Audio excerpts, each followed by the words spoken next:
শুক্রবার মন্তেশ্বর শ্রীরাম উৎসব উদযাপন সমিতির পক্ষ থেকে একটি মিছিল অনুষ্ঠিত হয়।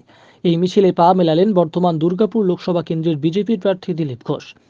এই মিছিল শুরু হয় মন্তেশ্বর কলেজের সম্মুখ থেকে, শেষ হয় ঘোষপাড়া মোড় পর্যন্ত দীর্ঘ 2 কিমি পথ।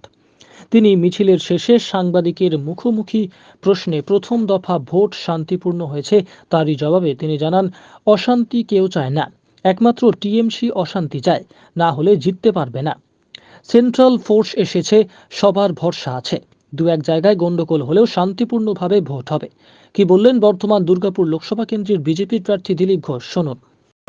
কেউ অশান্তি চায় না, টিএমসি অশান্তি চায়, নাহলে জিততে পারবে না। সেন্ট্রাল ফোর্স এসছে, সবার ভরসা আছে, সব জায়গায় শান্তিপূর্ণ ভোট হবে। দু এক জায়গায় গন্ডগোল করার চেষ্টা করছে, কারণ ওরা হারছে। গন্ডগোল না হলে জিততে পারবে না, ভয় দেখাবে, বোমা ফেলে দিচ্ছে, এখানে রেখে দিচ্ছে, ওখানে রেখে দিচ্ছে। আমার মনে হয় পুরো ভোটই শান্তিপূর্ণ হবে, একটা ঘটনা হবে। তাহলে কি কমিশন বাহিনী কি জিতে গেল? কমিশন প্রথম থেকে কড়াকড়ি করেছে, বাহিনী পর্যাপ্ত আছে, সেজন্য যারা ভোটার আছেন তারা যেন বেরিয়ে এসে ভোট দেন, ঘাবড়াবার কোনো কারণ নেই।